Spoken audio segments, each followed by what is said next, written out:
Hello and welcome to the DC Stewart Show Podcast. I am your host, Derek Stewart, along with my kinfolk, Isaah. It is a Monday morning and it is Labor Day. And we are here with a ton of college football to talk about today because we watched the games over the weekend and we were able to absorb some of what we saw and what we took in the back of our brains. And we're just happy to be here because, fam, let me tell you something. We are all in this together. Everything that we do, it's about you and it's about us, but it's about you first because we're here to bring you the best that we have to offer, the best of everything, and that's what we're here to do. So hit that like button and hit that subscribe button because, fam, let's do this. Let's do this together. And let me just bring in my kinfolk Isaah. He's got the University of Miami on today, and let me just pull one of these numbers right here. It's all about the U. It's all about the U, baby. Miami played a tough game last night. They pulled it out. We expected this. Mario Cristobal has built this team. They built tough now. They built to last. They're built to sustain games like this. They're built to take control of games like this. And that's what we're going to talk about today because at the end of the day, it's all about the U and it's all about Miami sports, not just the University of Miami, but the Miami Dolphins and the Florida Panthers and the Miami Marlins, although I live in LA, so I got to sway a little bit toward them Dodgers and baseball. So let me go ahead and bring in my kinfolk, Isaah. Tell us a little bit about what you did this weekend and just give us a little bit of rundown on things that's going on right now with you. This is a weekend of the ages, man. It was beautiful. It rained, in spots, and it was nasty some parts of the weekend, but I couldn't ask for a better weekend. It was filled with fun-filled sports, tennis, and football. Football is my ultimate sport, but bro, yesterday's game with the Hurricanes beating those Catholics because they call us criminals and convicts and the Catholics versus convicts. Yeah, no, it's convict. This was the scrutiny that they put on us, and our images can't even wiggle from under that because the media has gotten hold of it. But guess what? This team is built with some great character. Mario Cristobal got this team clicking, and they got a good cohesiveness. The alumni are coming back at this program. You got Michael Irvin, the playmaker out there, is being animated as can be. Got these guys hyped up, got the swag going on, and bro, I just love that game. I loved it, every minute of it. Now, I'm going to tell you right now, we'll get into some more details of the game. But those officials, oh man, I'm so dissatisfied with them. We'll talk about that in the part of the show. But boy, I was really upset with those play calls. They was holding like crazy. But we'll talk about it in DC. Yeah. So as far as officiating goes, I like to try to be as subjective as I can about officiating because we have to have officiating in order to control these sports, whether it's football, basketball, whatever the sport is. I try not to criticize officials too much. I mean, I do see things that are questionable, but at the end of the day, and I'll keep saying this, that if you're a good enough team to overcome some of these things that happen throughout the game, whether it's officiating, whether it's making mistakes, that's all the well good. So what we will talk about the officiating because I watched some of the game. Isaah was able to watch all of it, and we'll talk about that. So technically, today's rundown is going to be takeaways and a weekend sports wrap with college football. We're going to cover the Texas-Ohio State game. We're going to go over some of the takeaways in that game, and we're going to go over some of the takeaways in the Colorado-Georgia Tech game because that was a very good game. I watched that game from start to finish, And we're going to go over the Florida State blowout over Alabama because it looks as though Alabama's in trouble, and we got to cover that and give our 2 cents as to what we see coming out of Bama right now, because it doesn't really look good for them to open up the season with this type of loss. And we'll talk a little bit about the LSU Clemson. That's going to cover most of what we're going to talk about today. But in the meantime, we are wanting you to take care of your health and take care of your spirits, your mental health, and look out for yourself before you can look out for anyone else, because a lot of times we forget about ourselves, whether we're married, we have children, we have family, mother, father, brothers, sisters. You have to take care of your mental health first, and you have to take care of your physical health first, because in order to help others, you have to be in the conditioning that you need to be in to be able to sustain and help other people get through certain trials and tribulations and some of the things they might be going through. So we want to make sure everyone is getting that yearly checkup, at least 1 yearly checkup. You don't have to go in there more than once, I don't think, for most people.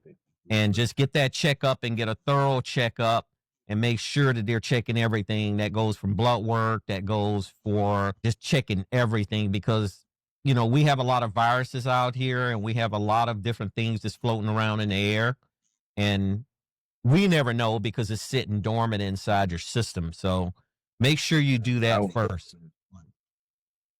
DC, I would recommend twice. The things that's going around right now is so rapid. So I would recommend going to see your doctor and getting blood work done at least twice.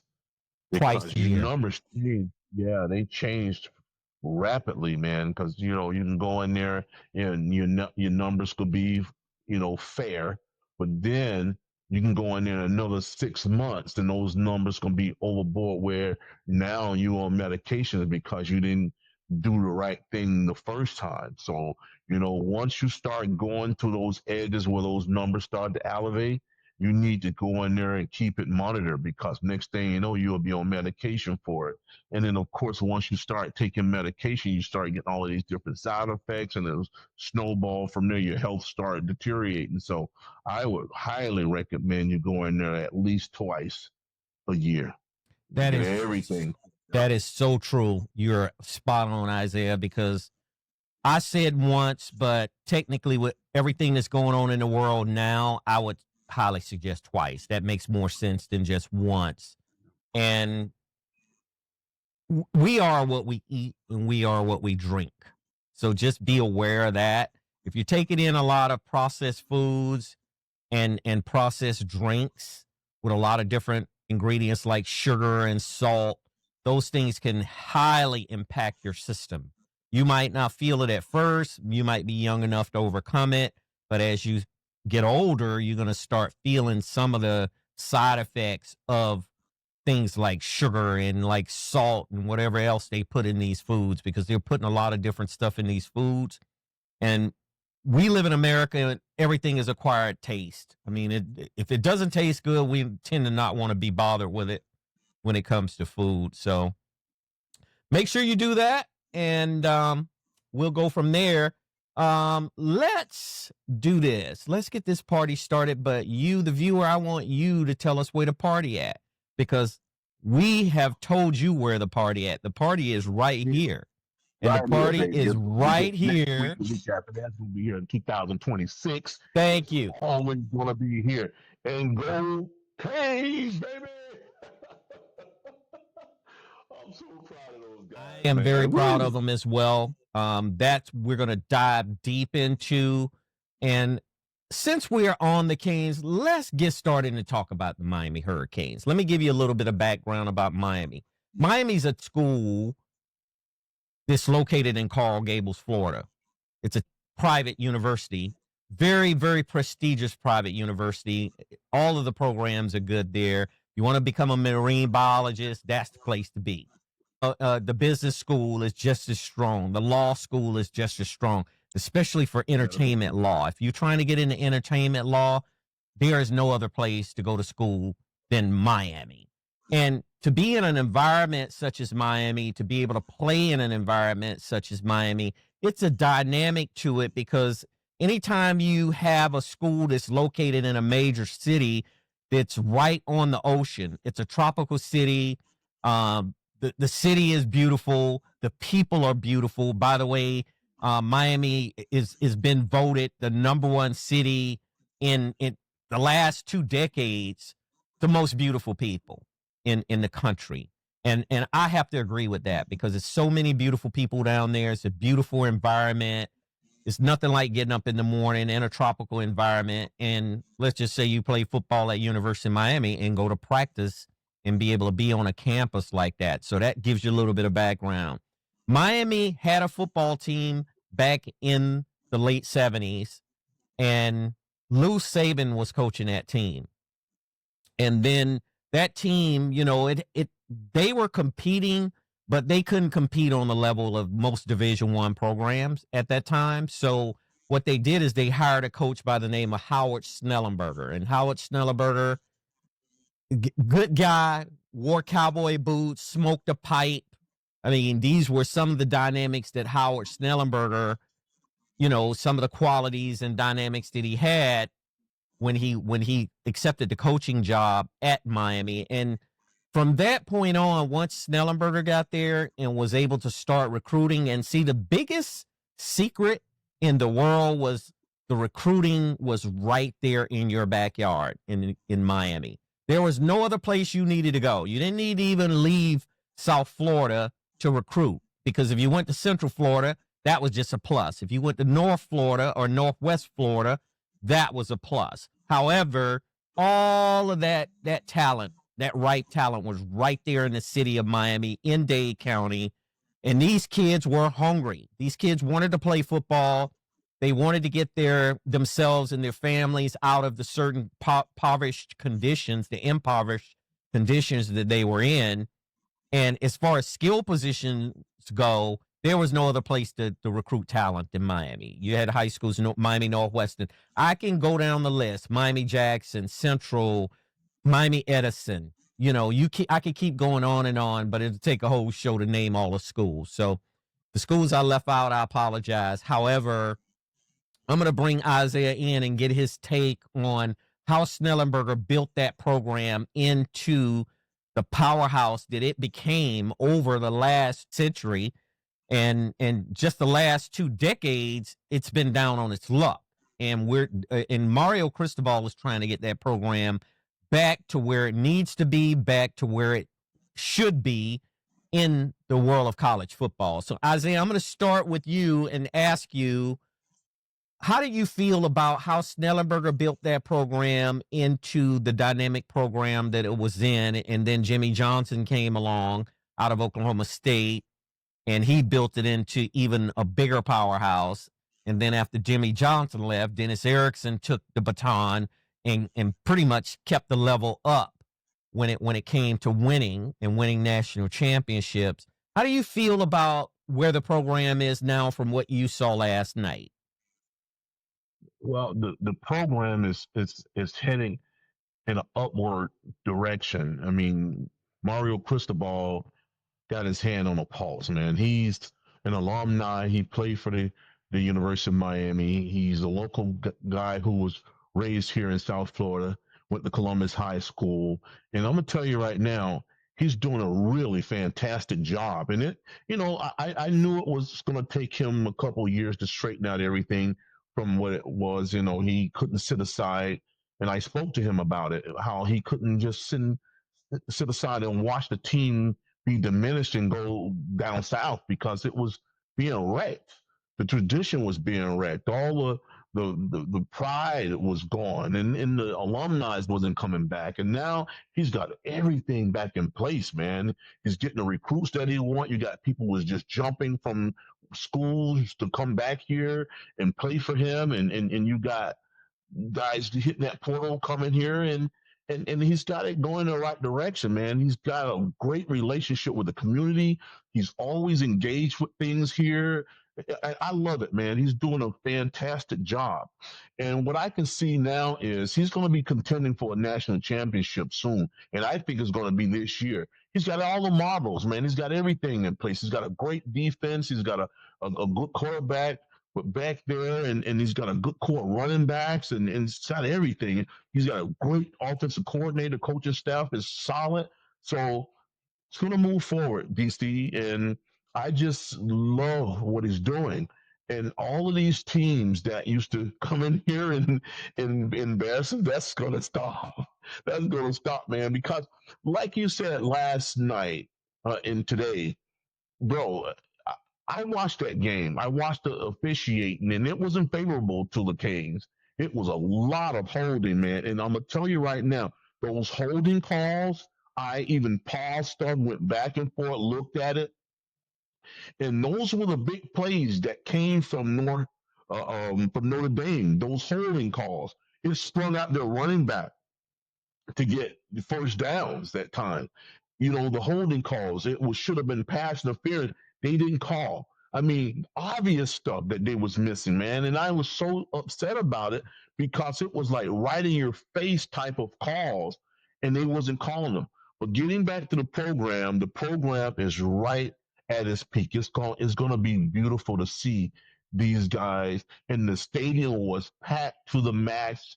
Despite that's of the busiest I've weather. seen the stadium. That's as full as I've seen that stadium.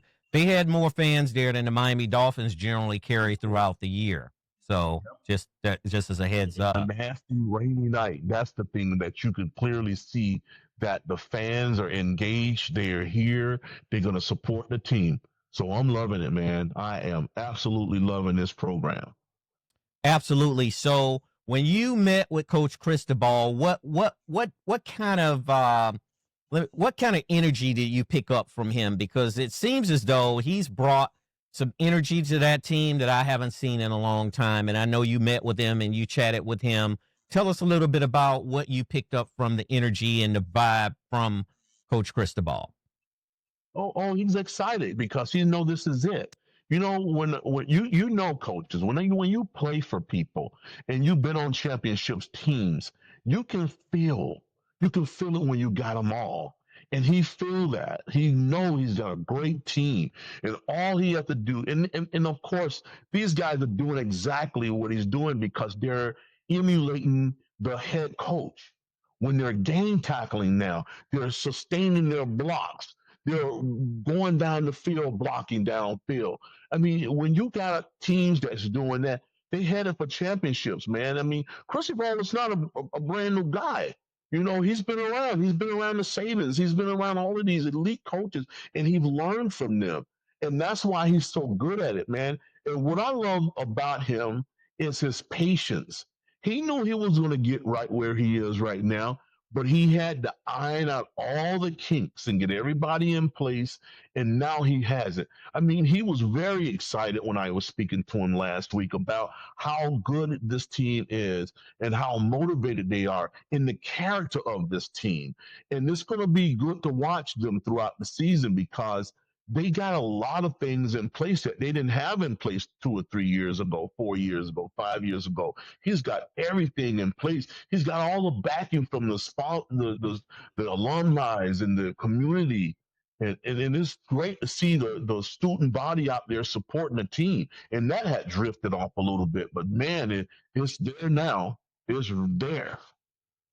Exactly. And what I saw on the sideline yesterday, from the time that I watched the game, we're really into the third quarter and the fourth quarter, is the composure. And that's something I haven't seen in a while from the University of Miami, is the composure. They were up 14 points. And then there was a few series where, you know, granted, give or take, whether it was the officiating or whether, you know, one of the defensive backs blew a coverage and Notre Dame's receiver was able to get behind him and they made a big play. Notre Dame went down, punched it in, and, you know, before you knew it, it was a tied game. But under most conditions and circumstances over the last 20 years with Miami, they would have folded. They wouldn't have had an answer for Notre Dame's next move, which they had last night. And that's what great teams are made of. They're built to have an answer for the opponent when the opponent scores or when the opponent stops them on a drive or whatever. And I have nothing but accolades for Mario Cristobal because he has put the right coaches around these young people to get them where they need to be. And what I mean by that, let's just say, for example, the Shannon Dawson hire. Shannon Dawson is one of the best offensive coordinators, if not the best offensive coordinator in college football. Let me repeat that. Shannon Dawson is the best offensive coordinator amongst a bunch of good offensive coordinators within college football, and that was a game-changing hire. And his staff is just made up of ex-players or coaches that's been around and coaches that's been, entrenched in college football, and they understand when they come in, when they're hired, this is a tradition. This is a culture. I mean, the University of Miami is a culture, and that's what it's about. It's a cultural program where these coaches understand where this program needs to be, where this program has to be to compete for national championships over the next 5 or 6 years. And I see that coming. I'm not going to prematurely say that they might be in a championship this year, but I know they will be in that playoff rotation and they will run the table, because right now I don't see very many teams that's going to put up a fight against them other than Florida State. I got that one circled. I'm looking at Florida State, and I'm looking at Florida, and I'm looking at no one else. I don't see any other teams that can compete. And this looks like the year Miami is going to be in the ACC championship game to me, from the way they looked last night and where they are going in the upcoming weeks on into next month. I believe that they are going to be in the ACC championship playing against someone. I don't know which team that may be, but that Florida State game is going to be it's going to be a big one, because Florida State won really big this weekend over Alabama, and we'll talk about that game a little bit later on. Carson Beck has he has an IQ, man. He has a top IQ. He looked so poised out there yesterday to have been a transfer to come from Georgia, and you could tell him and Shannon Dawson, they just hit it off, man. They just hit it off. I mean, Carson Beck and Shannon Dawson. Carson Beck has a clear and full understanding of Shannon Dawson's offense. He has a full understanding of it. He knows what needs to be done. He knows how to deliver the ball off. And, man, those receivers from Miami, they stepped up. And one of the reasons I appreciate the new receiving core, and it's not altogether new because some of those youngsters have been there for a while, but, man, they made some spectacular catches yesterday. And they hurt Notre Dame on the same type of play on several touchdowns that was scored yesterday. They didn't change the play up much. They may have given a different look for that play, but they did not change it up too much. And if you look here, Miami's top receiver was J.C. Daniels. Yes, J.C. he made a Daniels. one-hand catch. He made a one-hand catch yesterday that was phenomenal. It made Odell Beckham. It reminded me of that Odell Beckham's initial catch that made him Odell Beckham. Like a Jew. Yes. Like a gymnast. Yes. Stick your hand up, grab it, bring it into your body, hit the ground, but the ball is tucked into your body. It doesn't move. It's just spectacular. And after even they reviewed it, they couldn't deny him, that particular play, because that was just a dynamic catch in itself, And I'm just proud of these young people, these guys from Miami. And that defense, man, they stepped up.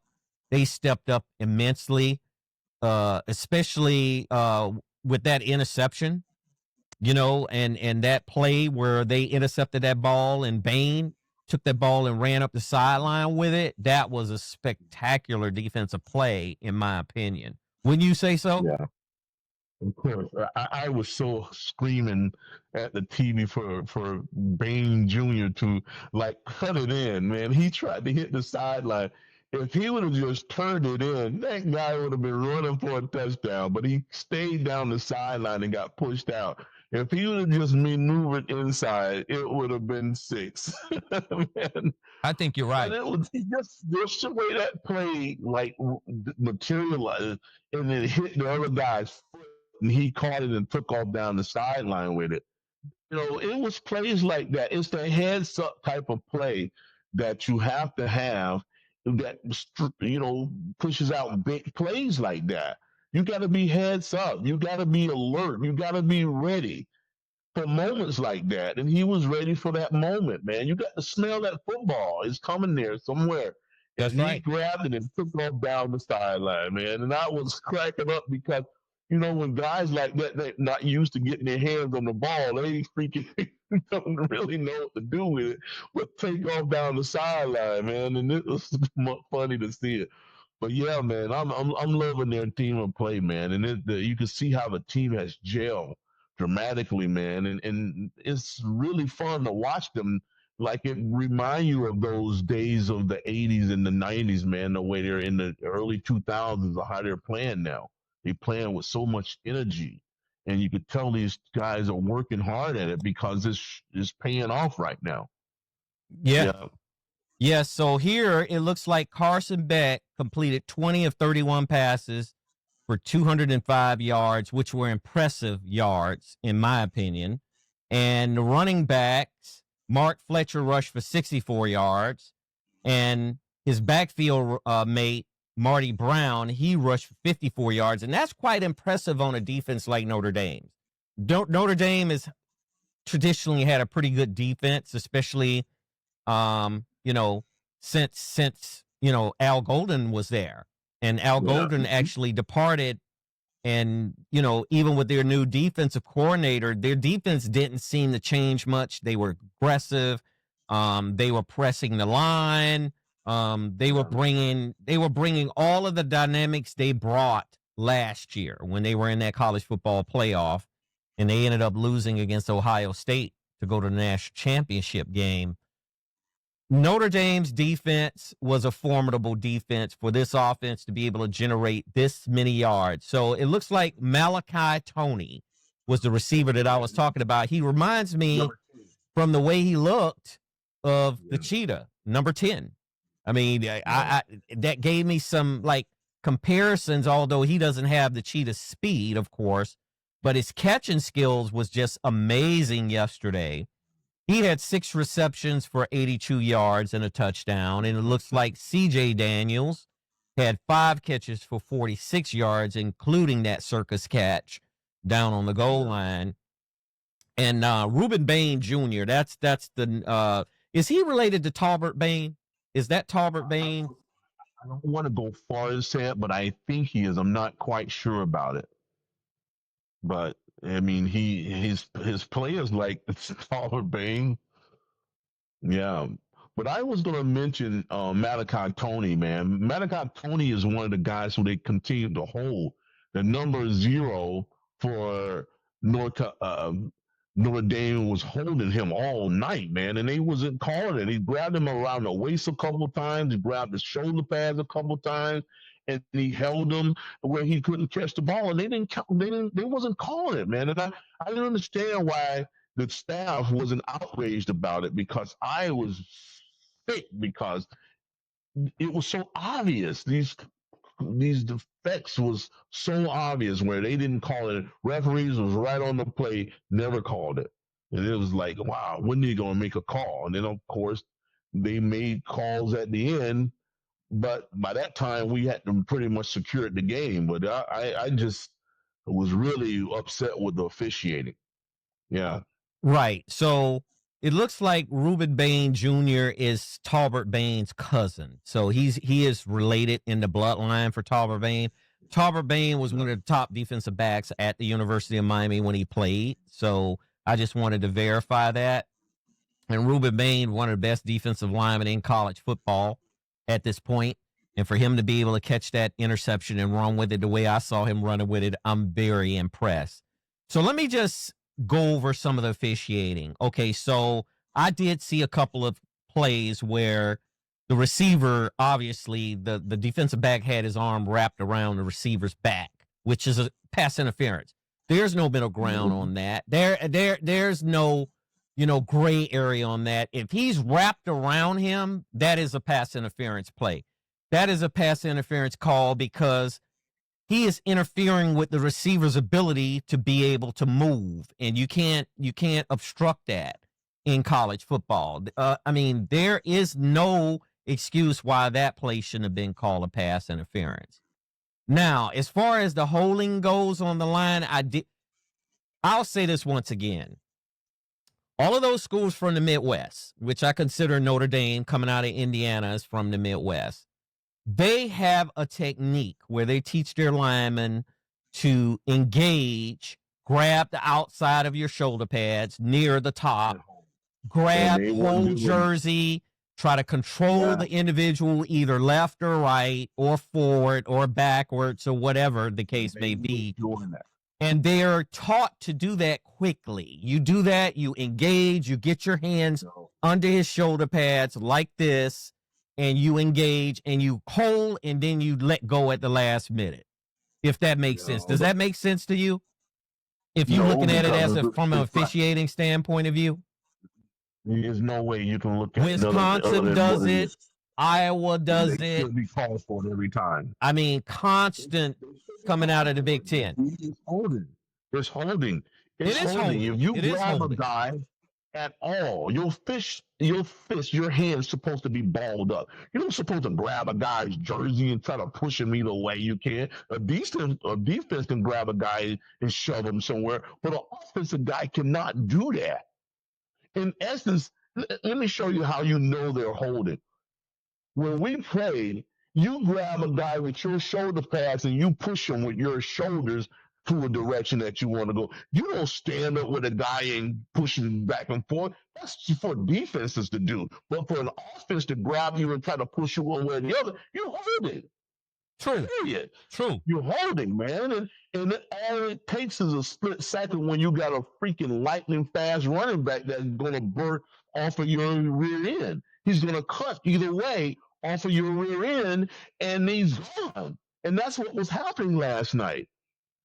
And this was holding. It was holding, and they didn't call it. And I just felt like, how can you continue to let these guys get away with this holding? I mean, what is it? Win at all costs? Because that's what he was doing. I wanted the University of Miami to blow them out because they were cheating, because that's what it was, and they wasn't calling these plays. No. Well, I'm not going to even go as far as to say cheating. I'm just going to go to say that they broke several. They broke several rules when it comes to holding that they held, because that's a technique that they're taught, and that's a technique that in the midst of the action, once the play actually starts to unfold, the official has to have quick eyes to be able to see some of these holes. Now, some of the holes are obvious. There's no middle ground on that as well. It's just, if you hold, you hold.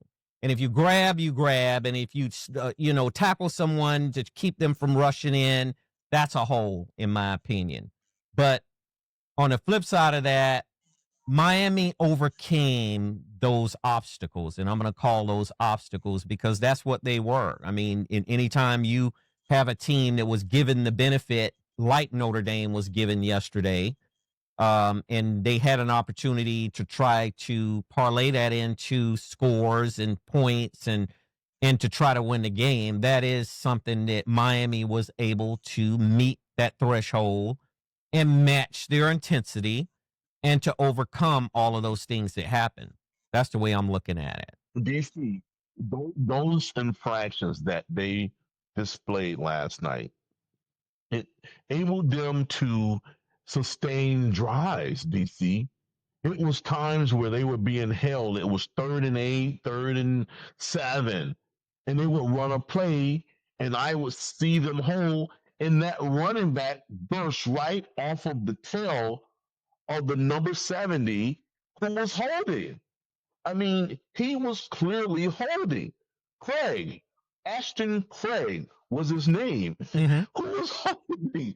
He was holding, along with Billy, number 74, Stroke. He was holding. It just was obvious stuff.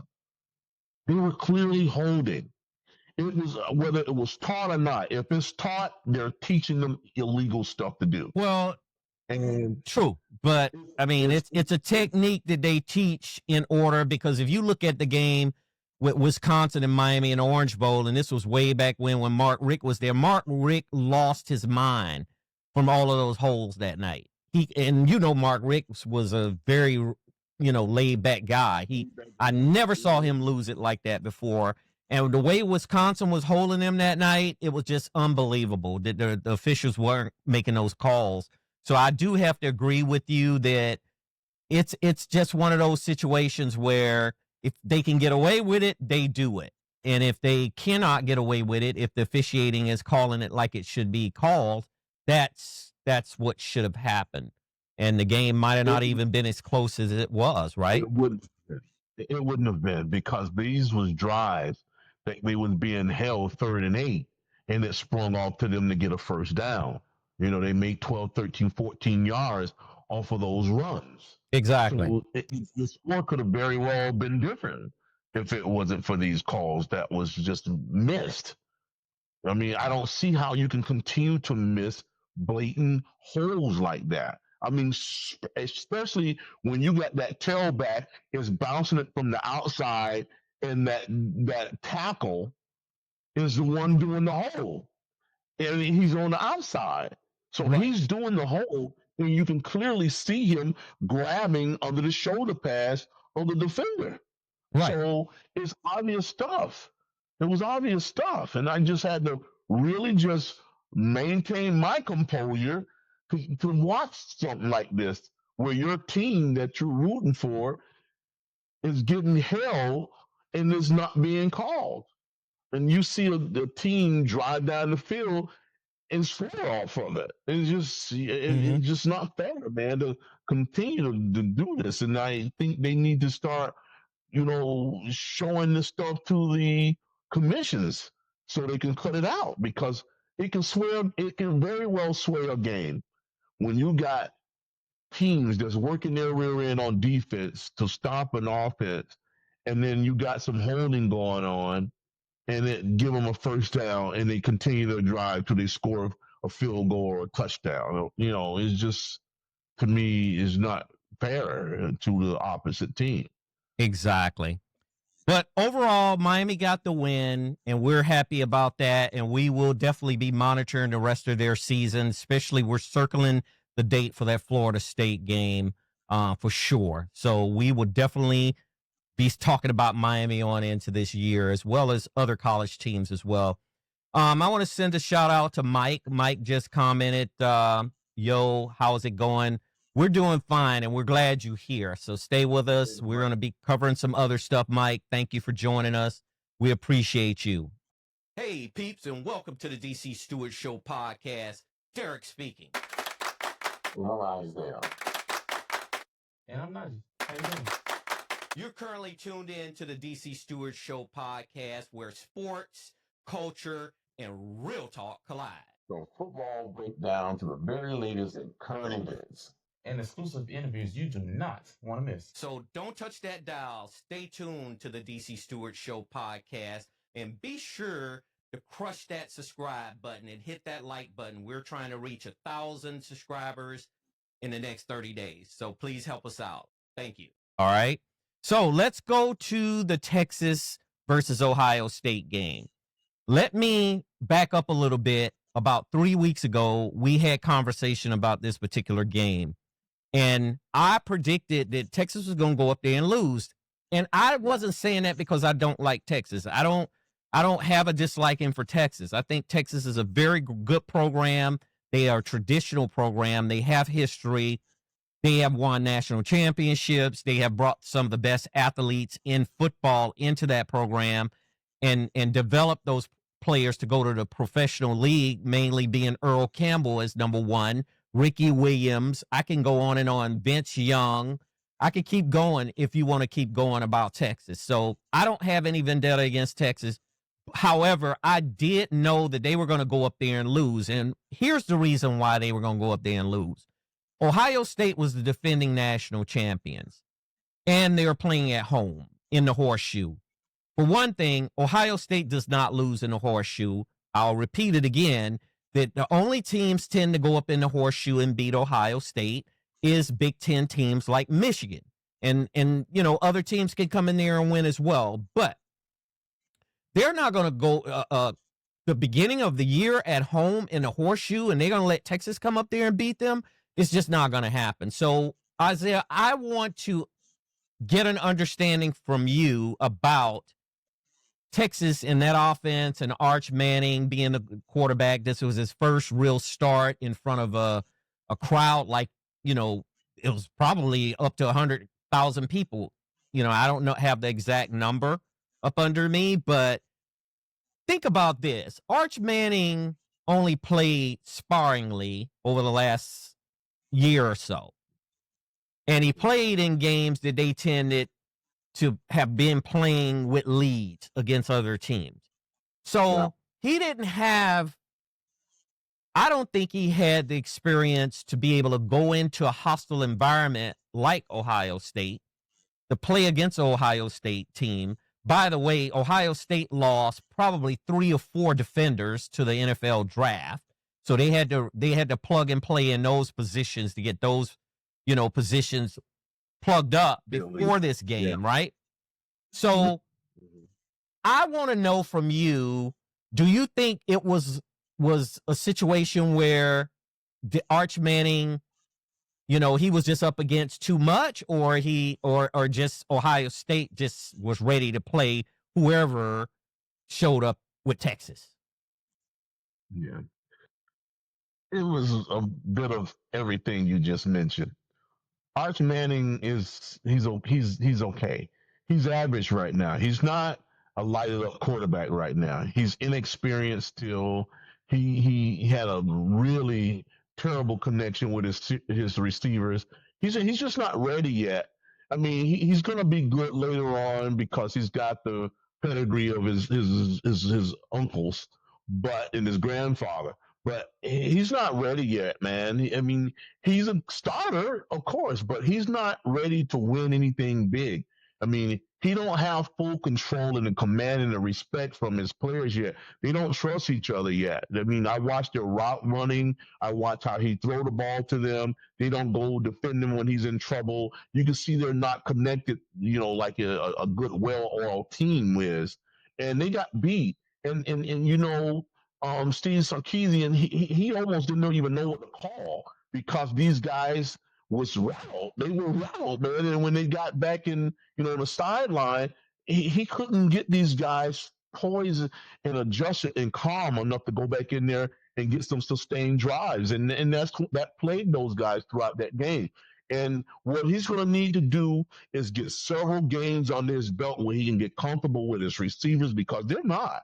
They're not, and they're going to probably lose a couple more games because I see them not connecting right now. They're not connecting. We just mentioned something about Beck, Carson Beck in the University of Miami. You're talking about Beck that came to a whole different system in the University of Miami, and their receiving core has gelled with him. Absolutely.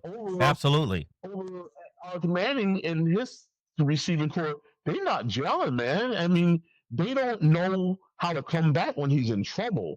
They don't know how to defend him when he's in trouble. He throws the ball all over the place, and they miss passes and everything. So they got a lot of work to do.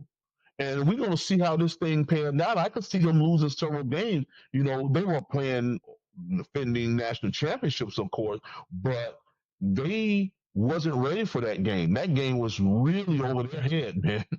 It was. I think you're right. And to coattail on what you said about Sarkisian, I think he was just determined to run on Ohio State, which was a bad idea because it looks like it was a defensive struggle at the beginning of the game. The first half was a defensive battle, back and forth. I mean, two top defenses in college football were battling it out. And Texas, to me, they have one of the best defenses, if not the best defenses in college football. They have everything they need, that defensive line. But I've always said all along, if you win in the trenches, it gives you a lot better chance to win a football game on both sides of the ball. That's on the offensive side and the defensive side. I thought Steve Sarkisian made, I'm not going to call them errors, but I just thought that he didn't kind of go through his normal routine of play calling from what I've seen him do in the past, with a lot of movement, a lot of misdirection movement that keeps a defense having to think and keeps a defense on their toes. If you have alignments and you have players and alignments moving and you got, motion and things of that. So I didn't see a lot of that in the first half. I saw running. I mean, he just tried, and they didn't do too bad running the ball either, but Ohio State wasn't going to let them beat them with a running game. They just wasn't going to do it. Yeah, they got to diversify that offense. He should have diversified that offense to help Arch Manning in the first half with a bunch of short passes, a bunch of screens, because Steve Sarkisian is really strong with screens and all of the different looks that he can give you with a screen. I didn't see him run a lot of screens. I didn't see a lot of misdirection. I didn't see a lot of cross, over routes where the receivers can actually run a 20 and out or 20 and in and give Arch Manning some throws that will give him the confidence to, build up as the game goes, because that's what you have to do as an offensive coordinator. So I'm not going to blame Arch Manning for his performance or this loss in the sense that I don't think Steve Sarkisian had the right type of plays to help Arch Manning advance this offense until the second half. They came out in the second half. He started doing what Steve Sarkisian do: misdirection, crossover plays, giving Arch Manning passes that he can make throws with. Those type of things he should have started out with in the first half, and they should have mixed it up, and that would have probably kept Ohio State thinking, constantly thinking, because if the defense knows you're going to run, they're going to plug all the gaps. That's just the way it is. And if you got a good enough defense to plug those gaps, you're not going to run on them, period. That's just what I have from the whole thing. So Arch Manning has a bright future in front of him. He's a big quarterback. He's strong. He can run. And I'll give you a perfect example. Down on the goal line, they tried to quarterback sneak him in with Ohio State, with everybody on the line as low as they can get. Because, on the goal line, you have to get as low as you can get to try to cause penetration, right? And Arch Manning did not have a chance with that quarterback sneak. It just wasn't a good play call. What I thought would have been a good play call if he would have bootlegged him out, you know what I mean, and brought two receivers out. You could have crossed that wide receiver coming all the way across. You could have bootlegged the running back out and had a tight end right there. And it's very difficult to defend something like that down on the goal line. But no, he wanted to run a quarterback sneak, which that was the game changer right there for me. That was a stalemate in there. That was exactly. And that was a game changing moment where the momentum went to Ohio State. Their defense say, look, man, we're not worried about these guys. We'll let them drive down the field. They want to run. They get their little yards here and there. But when they get to that goal line, we're gonna stand strong and we're going to put up a fight. We're not going to let them get in the end zone. And to me, that was I thought Steve Sarkisian should have had a better play design for that rather than try to sneak Arch Manning in there when you had so much penetration coming from the Ohio State side. Listen, Ryan Day is a damn good coach for Ohio State. He's not going to let anybody other team come up there and beat him at home. It's just not going to happen. Yeah. Not to open the season. Ohio State's got a lot of work to do also, because at the end of the day, Ohio State, from what some of the things that I saw yesterday, if they play a better team in terms of the play calling and the athletes on the other side of the ball, they're going to be in trouble unless they make these corrections and make these adjustments as they go along for their next game. So we will move on to this next game, and I want to talk a little bit about Colorado and Coach Prime. Let me just say this. I'm very disappointed in Colorado. And I'm very disappointed in Colorado because they had all spring and summer to prepare for Georgia Tech. They knew what Haynes King was going to do. I told you weeks in advance that Haynes King is one of the best option running quarterbacks in college football. And year in and year out, Coach Prime has improved that team. I'm going to give him credit. I'm going to say year in and year out, since the time that he took that team over, he has improved that team to the level where they are now. But I don't think they're where they need to be on either side of the ball now that Shedeur and Hunter and all of them are gone. What do you think about that? Well, it proves that he don't have his workhorses and those Gucci and the Louis Vuitton bags he brought there. You know, you don't have those bags no more, man. He's got some guys who's filling in. And I'm pissed because they hadn't bought in yet. Man, it ain't nowhere in the world Georgia Tech's supposed to come in there and beat those guys. They was not supposed to come in there and win that game, especially with those 3 turnovers. Georgia Tech had 2 fumbles and an interception, and they came away with nothing. And it's Nothing. sad, DC, when you lose the ball 3 times, you don't really have no business losing a game. No. Because that gave you 3 extra opportunities to score. And they came up empty on those things, man. And I just feel bad, man. I started thinking of his health and some of those times where, you know, the coach was out. You know, he was out sick, and then, you know, he had this scare with his health and all that type of stuff. It could have bled into the time that he spent, you know, was out during the summer months. But that don't have anything to do with that defense allowing these guys to go up and down the field, man. They just couldn't stop the run.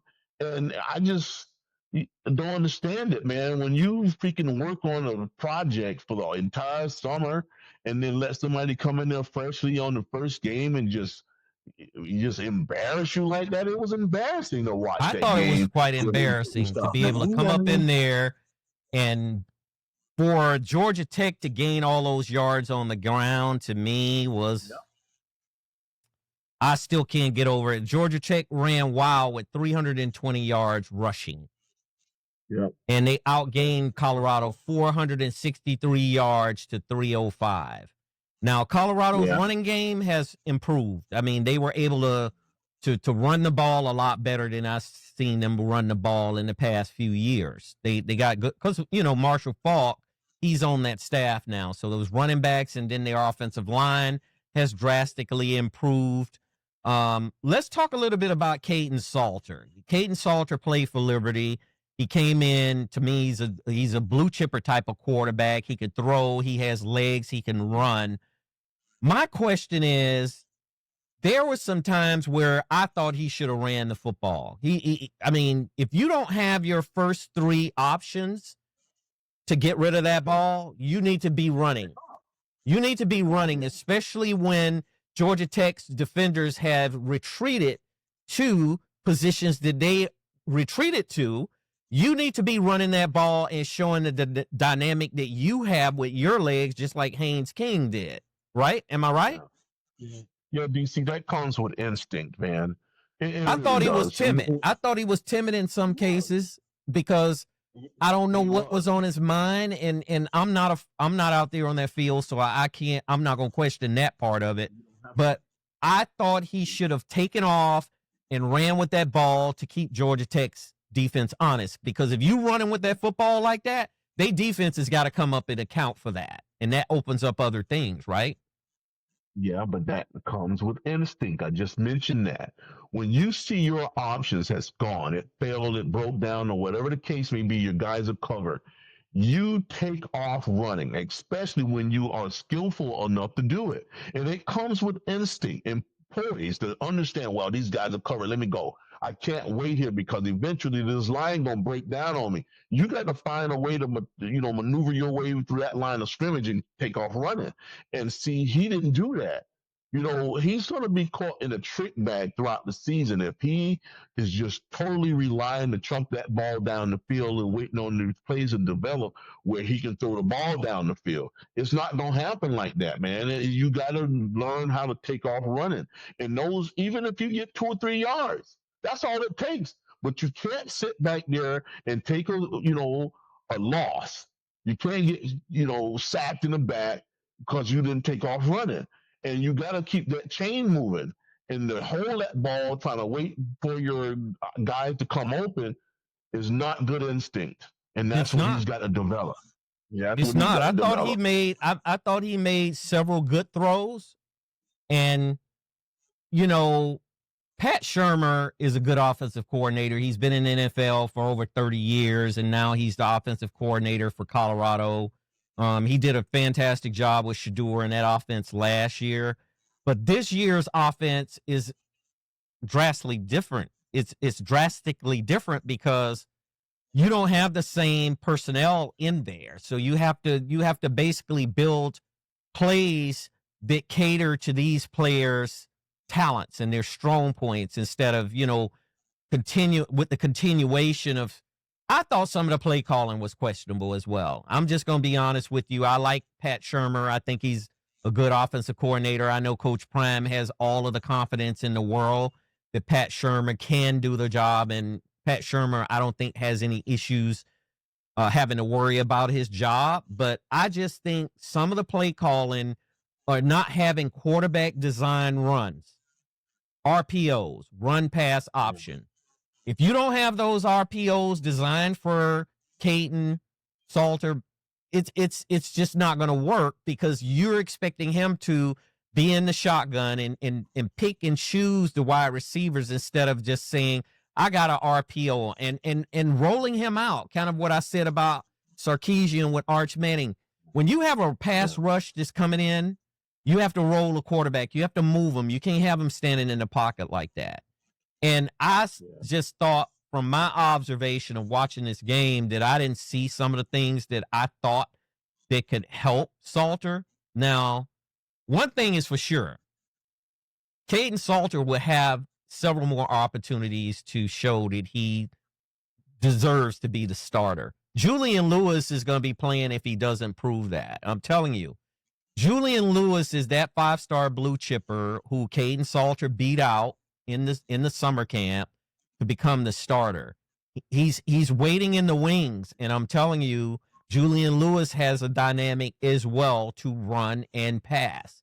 So Coach Prime does have an ace in the hole to fall back on, although I'm not putting Kaidon Salter down because I think he will come around. Coach Prime at his press conference says, look, we're going to be much better next week. I don't want to hear you're going to be much better against Delaware State. Let's just say we'll be better in the next game after Delaware State against a Division I opponent that's formidable. Does that make sense to you? Of course it does. But you know what? Even though you think that's a lower tier of a team, but when you're not on your A game, a lower tier of a team can still beat you. And I think that they're not comfortable with each other. I don't think the offensive coordinator 100% trust him, and he don't trust the plays because you talking about a guy who just do not make a decision to tuck the ball and run when his guys are not open. You got to be able to make that quick decision to take off running when your guys don't come or they're spring open. You got to go. And if that's not the case, it's something where that relationship with that offensive coordinator and that quarterback, they got to find some kind of common ground to say, okay, you let me handle this. You give me that play and you got to trust I'm gonna get this job done. Otherwise, they're gonna have to make a coach a change in their quarterback position. I would never rule it out, and I'll correct. It's Delaware. University of Delaware is going to be playing Colorado next, and it looks as though Colorado will be at home against Delaware. So, I mean, to me, like you say, there's any given Saturday that a team could come in and they could shock the world. I remember Appalachian State did Michigan like that back in the day. They went up to the big house and they beat Michigan in the big house. I don't foresee Delaware beating Colorado this coming weekend. However, it looks like the opponents that they're going to face next, like the University of Houston, and I'm looking at BYU. BYU is the biggest one I got circled, as much as Iowa State and TCU, because I don't know what TCU is going to do tonight. I believe they play. I want to say North Carolina. Yeah, I think they play North Carolina. So if North Carolina end up beating TCU, I'll get a pulse on what TCU looks like tonight. Because see what Belichick is going to do over there anyway. This will be his first college game. Yeah, it will be, and I think his team is going to be very competitive. I'm not going to put them and go ahead and crown him right now, because I've known a lot of professional coaches go to college and they stink it up. So I'm not saying Belichick is going to do that, but he will have a very competitive team. But they're in the ACC, and listen, that conference has Clemson, it has Florida State, it has Miami, it's got Boston College. It's got a lot of good programs. It's going to be challenging North Carolina for, the spot to play in the ACC championship. So we'll see. I'm gonna pay close attention tonight, how his team looks and how they play tonight, because this is a good, TCU is really a good measuring stick for North Carolina tonight. TCU is no pushover program, and they haven't been the same for the last several years since they went to the national championship. But they haven't. We'll see how that pans out tonight. Now, one last thing about Colorado is these players need to learn that it's a tradition, and they need to create and live and keep that tradition going. Shador and Hunter and all of them, they actually built the foundation of that new Colorado tradition, because it's a legacy program, even back from the 80s when Eric Bieniemy and Chad Brown and all those guys and Darian Hagan was there. They have a program that's a very, very historical, traditional program. They have to take that up and don't let anybody come into Folsom Field and beat you. No team should come into Folsom Field and beat you, period. If you lose on the road, but you don't lose at home. You protect your house. It's like Georgia Tech came in and kicked in their door, and they didn't do anything about it. Kicked in their door, and then they just sat there, and they didn't do anything. And getting to that defensive line, they held up pretty well until into the second half, and then they started getting manhandled by Tech's linemen. I mean, they were pushing them around like they were on sleds. And it's a zone run scheme, so you know what? Haynes King just run off where the lineman pushes the other grown man, whichever direction Haynes King cut back off of that, or the Georgia Tech running backs cut off of that. So they got a lot of work to do. They need to start controlling that line of scrimmage on both sides, mainly the defensive side, because that seemed to be the place where they were showed up the most, especially in the second half, especially with that last run that Haynes King made for that touchdown. It took the air out of me. I mean, I literally, because, Coach Prime is very special, and he means a lot to me. I like Coach Prime. And to know that he has a team out there and they aren't really exerting all of their talent in places that they need to exert it hurts my heart. Let's just say that. So let's move on to our last but not least, Florida State and Alabama. I'm going to start this off and I'm going to say Kalen DeBoer is in a heap of trouble. You remember they used to say that back in the day when you lived out in the countryside? You know what? You in a heap of trouble. You in a heap of trouble because that program does not look anywhere near what it looked like when Nick Saban was there. And I knew this was probably going to happen. It was just, to me, the program doesn't seem like they have that wherewithal to go somewhere and just take what they want from the opposing team. And I'm not taking any talent away from, Florida State, because Florida State has always been a good program. They had a down year last year, but Alabama is in a heap of trouble because they're going to struggle throughout the whole year in that SEC. LSU looked good against Clemson. LSU was able to win that game in Death Valley at Clemson. So Alabama is going to have to compete against Texas. They're going to have to compete against Texas A&M, more than likely, and LSU. Those are teams that they're going to have to fight with to regain some type of respectability because they've lost it. Tell me, where do you see the program falling off? Where do you see it go off the cliff? I mean, tell me about that. It went off the cliff when Nick Saban walked out of the door.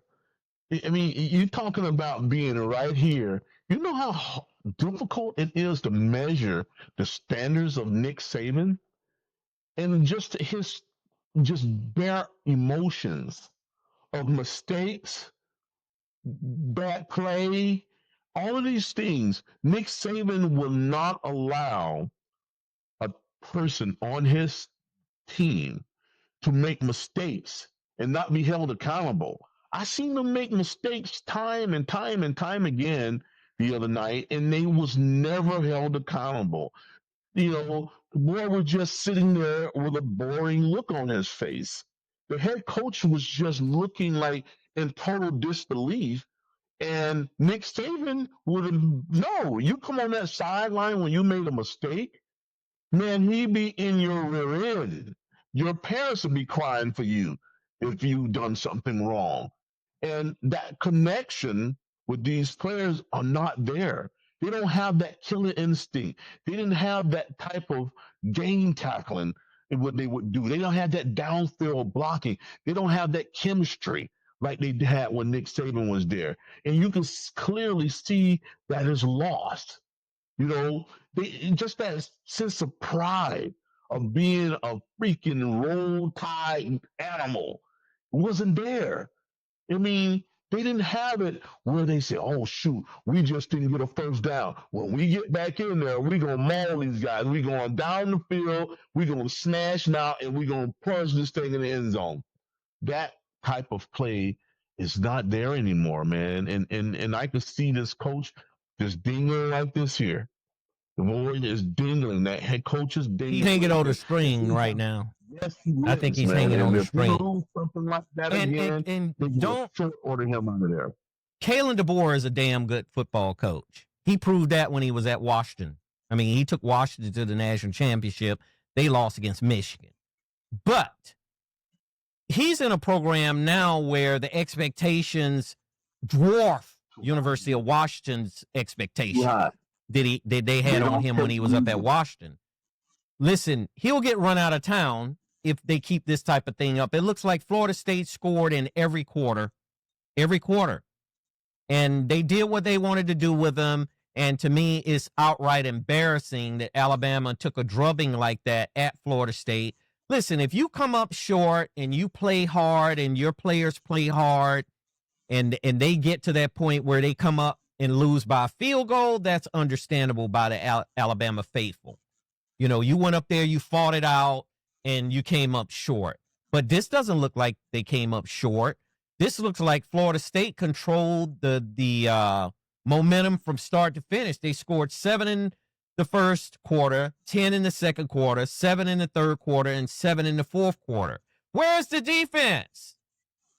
Where is Alabama's defense? Where is that vaunted defense that Nick Saban used to have? Where are they? In the NFL? They don't have it. No, well, he's supposed to recharge and replug. They're supposed to plug them right in as you go. Just because you lost a good player, you're supposed to push another guy overhead. You train the next man to step up, and that's not the case. You know, you got a red shirt, Ty Simpson, which is a quarterback. He was a red shirt, and he's a junior. So he's supposed to have been learning from the quarterback before him. Right. And plug him in and keep going down the field. But that's not the case anymore. It's a dramatic drop off with the quarterback situation. You sitting there as a red shirt junior, you're supposed to be ready to go. I mean, you've been there already 3 years. And you plug into the starting spot and you just don't pull off the job. And then I don't see these guys winning. I think they're going to lose about 3 games, DC, at least. I believe for sure. For sure. I definitely think they're going to drop 3. Because if you look at their schedule and look at some of the things that some of the teams that they're going to be playing, like I said, the Texases and the LSUs and all of those teams, they're going to have to step up. They don't have any room to, they don't have a lot of time, let's just say, to get their act together, because, I mean, one week after another, you're going to be playing one top team after another top team after another top team, It looks as though here, Florida State's transfer quarterback, Tommy Castellanos, he was playing at Boston College, hell of a runner. He had 78 yards on the ground. He scored a touchdown. Mikey Danzy, which is a running back for Florida State, at least it shows here, he had 56 yards on the ground, and he scored a touchdown. And Gavin Sawchuk had 28 yards on the ground, and he scored a touchdown. To me, that defense allowed too much, right? Yeah. Castellano, it was impressive. Thomas Castellano was very impressive to me, man. He did everything right. DC, he did it when he was at Boston College. He did that at Boston College. I saw him play at Boston College. Let me say this. Mike Norvell, he got a game changer. I mean, when he brought Castellanos down to Florida State, this saved Mike Norvell's career. I think, especially at Florida State. Don't you agree?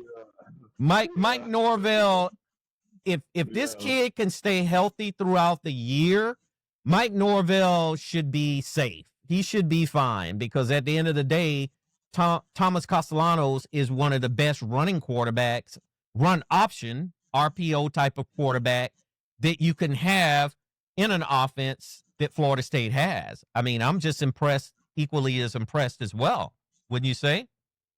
Yeah, because he just made all the right decisions, DC. I couldn't believe the poise and the speed, and he did everything right. He got in trouble, he took off running. His guys wasn't open, he took off running. Thank you. And he made touchdowns because of it. So he's going to have these defenses off balance because he can run. So, man, I give a shout out to FSU because they had a crappy season last year. And from what I can see, the way they manhandled Alabama, they're going to have a successful season. If they play like this, like they played Saturday night, if they play like this with this type of intensity the entire year, they're going to have a very successful season. That's right. Yep. So September 27th that's the date to circle, because that's against Georgia. They got to go to Georgia to play Georgia. And they have to play Tennessee. They got to play Tennessee. I think South Carolina is going to be a challenge for them as well. They play South Carolina October 18th. And they play LSU on November 8th. And they play Oklahoma on November 15th. And I'm like you. I see 3. You could circle 3 on this schedule that they're gonna be down, because they already down 1 game now. Yeah. So that Georgia, well, they play Wisconsin at home, so I don't think Wisconsin is gonna come in there and lay down on them. I really don't. Now Louisiana Monroe is their next game. They'll take out all of their aggression on Louisiana Monroe. I think It's like you just beat up someone smaller than you. I see them doing that. But when Wisconsin come to town, and then when they have to go to Georgia, and then when I'll put Missouri on the map and say Missouri is going to give them a hard way to go, and they play Missouri at Missouri. That's a tough team to beat at home. Tennessee is going to be on the road, but Tennessee has got a top-notch program, so we'll see. But if Kalen DeBoer wants to survive this, he's going to have to motivate his players, and they're going to have to just buckle down and start making plays like they used to, which I don't think they will do. Now, let me ask you this. Do you think these players are still some of Saban's players, or these are players he recruited and got through the portal? It's a mixture, DC. Saban hadn't been gone that long. It's a mixture of his players, too. But when you don't have that authority over your players, they tend to start getting sorry just like the rest of them. So that's right. Like you a product of who you hanging out with. And that coach is not. Just look at how many teams that went to the Super Bowl changed coaches, and they just remember the Cowboys. Yeah, I remember do. Tampa Bay. I do. They changed coaches, and 2 years later they were just as sorry as can be. And this is what's going to happen to them if that coach, the board, do not get these guys in line. If he don't make these players play up to their standard, he's going to start losing dramatic recruits. These guys going to hit the portal on him, and they're going to leave him, and he's going to be in a whole bad dilemma over there because these kids are just move around and jump ship on you now. Oh, they'll jump ship in a heartbeat now, especially if the program is not winning and they're not getting the type of NIL money that they want or they expect. It's going to be interesting to see how well he could recruit even in the future, because if you start losing, nobody wants to come and play for a losing program, right? Yep. And so they'll be asking for Nick Saban to come back. They'll probably throw another $5 million at him, and he'll be making $15 million instead of 10. That's right. Because I can see this thing going south, man, with the way this team played and how he, the effect that he had on his players. I don't see it being a team that he's going to recover from. DC, I watched his emotions where he just wasn't into this thing where he made these guys be held accountable for mistakes. It's just, I just looked at a coach when your players screw up. You get on them right away. You don't let those guys off the hook. You don't just let them run past you to the sideline when they just made a big boo-boo on the field, and just let them go sit down and just, we'll get them next time, or we'll get them next game, or we'll do this next. No, you hold them accountable right away. And he didn't do that. Well, so I think he's losing the locker room. Now, speaking on behalf of Ty Simpson, it looks as though his numbers to me doesn't look really bad. He was 23 out of 43 for 254 yards and 2 TDs. I don't know what quarters he scored those through for those TDs with. However, you really want to know really where they hurting at? The running game. I'm looking at their numbers for running, and they didn't even have a back over 100 yards. And that was Alabama's signature. That's a Saban signature, is having a big old bruising back or a 1-2 punch bruising back. You got one back, and then you send the other one in, and you just pound that other team, and you keep running at their defense. Running backs. You always kept fresh running backs, DC. Kalen DeBoer needs to get his running game fixed and patched up, because if they don't patch up that running game, and that other team, all they have to do is worried about they could put 3, they could rush 3 and just play without having to have a line with every lineman in the gap. That they gotta bring everybody into the box. They're gonna key on Ty Simpson. That's what they're gonna do, and they're gonna key on those receivers. And if the receivers, like you say they were, and they dropping passes already, just imagine what it may look like if, you get a team like, say, for example, Texas. If you were to match Texas up against Alabama right now, it would be a debacle. It would be a bloodbath, I think. just with Texas's defense, right? So, Yep. yeah, that pretty much wraps up everything. And I want to go ahead and send a word of and a shout out to Lee Corso on Saturday football, college football Saturday as they call it. Lee Corso had been on there forever. I can remember him back when I was coming out of high school. Very well respected coach when he was at Indiana. He coached at Indiana. He was able to come on to that show and he put on his mascot hats and helmets and different type of mascot headpieces, and he predicted games, and he called the right prediction with Ohio State and Texas because he put on Brutus's head. So that was his last call. He no longer will be on Saturday football, college football Saturday. So we wish Lee Corso well. Enjoy yourself. Enjoy life. Stay active. We want you to stay active. Keep moving around to these games. Go to these games when you feel good enough to go to these games, because that'll keep everything going within your system, and you'll be able to enjoy life a lot longer, as I would say. We'll close this thing out, and I'm going to have Isaah close us out for today. Yeah, it is. All about the U. Yeah, congratulations to the U, man. Good game last night. But I'm a 305 guy, but I love the state of Florida. Florida won, Florida State won, and man, that's what it's all about.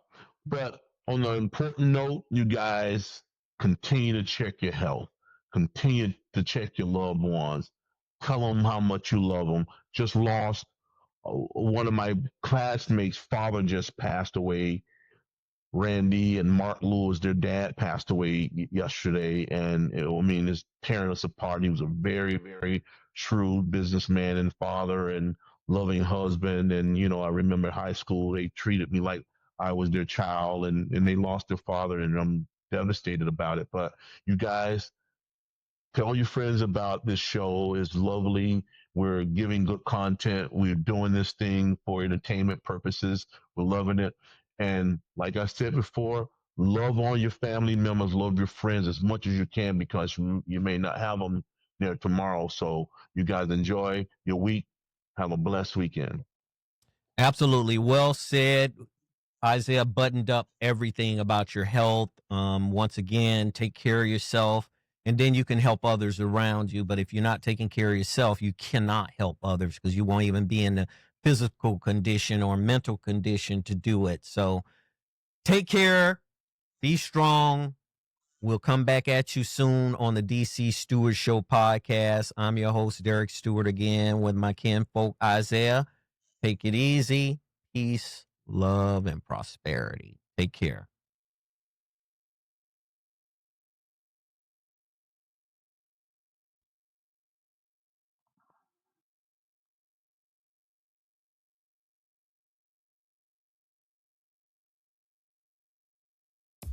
You've reached the end of another episode of the DC Stewart Sports Talk Podcast. Be sure to connect with us at Facebook and Twitter.com. Your voice is important, so head over to iTunes to subscribe, rate, and leave us a review. Catch our next episode.